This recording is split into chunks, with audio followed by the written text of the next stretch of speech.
Hey friends, happy Friday. Sorry we're a little late getting this out to you. Normally it's Thursdays, but we had a big in-office, it's our quarterly event where the team gets together and we talk about how we can be better in hopes of just making sure your life and your borrower's experience are that much better. So let's get on with it. We got some really good topics to discuss today. So first and foremost, as always, just looking at rates, and check this out, guys. Last week or so, we've had a good little run.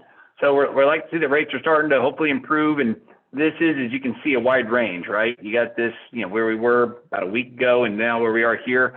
I don't know that we're going to get too much better, but the good news is we'll take anything we can get in today's market. Freddie Mac yesterday showed rates at 5.1 with 0.8 in fees. So that's, for the most part, relatively sideways for the last week or so we'll take it. We presented this stat before, but I really think it's worth bringing up again.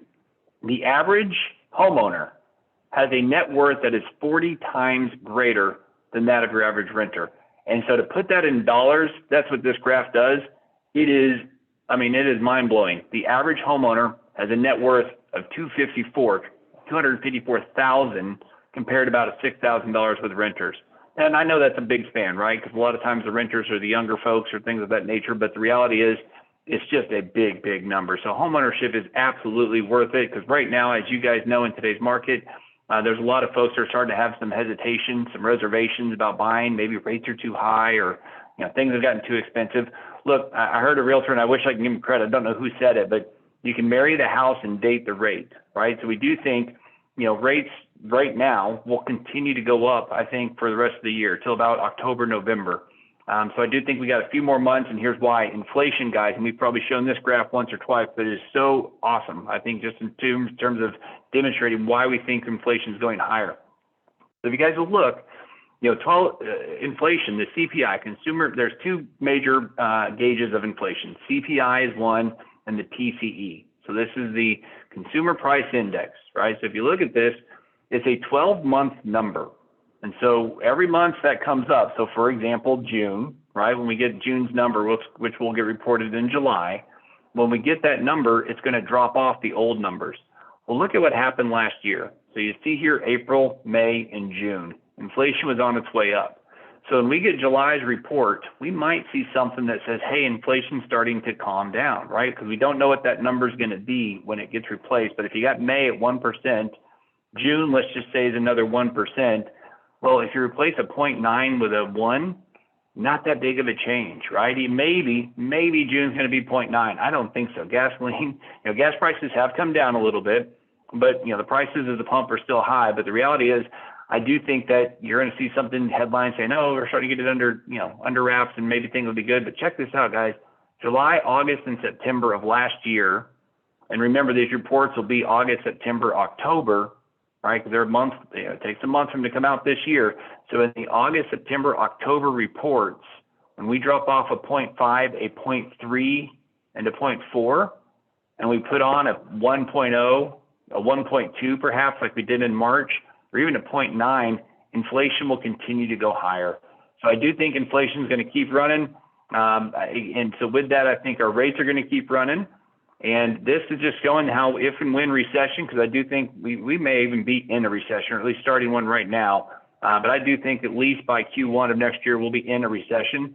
Check out what happens when mortgage rates hit the recessions. So you can see the recessions in the dark lines.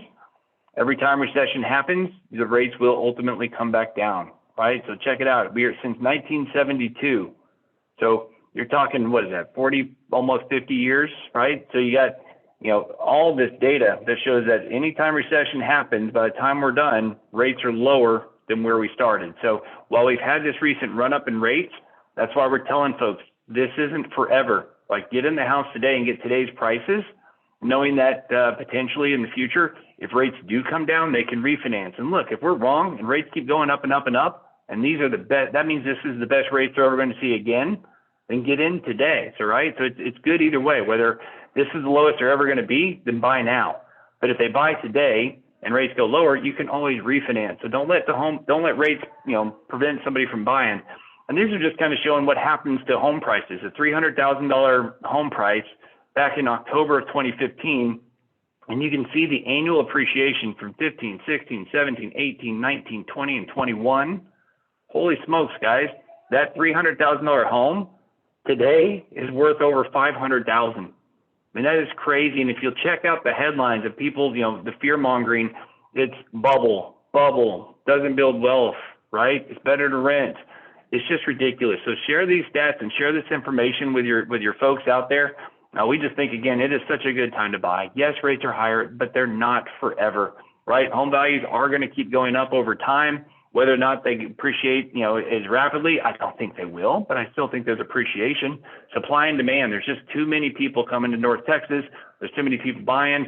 So if you guys just share this information with your folks and let them know today is still a good time to buy. And in fact, you could argue it's even better than it has been, because now that there's, if there are folks that are withdrawing from the market, it just means that if you're able and willing to buy, then you should have a bigger and greater chance of getting the home you actually want and not competing with 8 offers. There are still, by the way, 60% of offers still have multiple offers on them. So that's still a really high number, and it's still a really good market. But buy today. Again, marry the house, date the rate. So if you guys have questions, certainly reach out to us. As always, when you think mortgage, think Mark. Bye.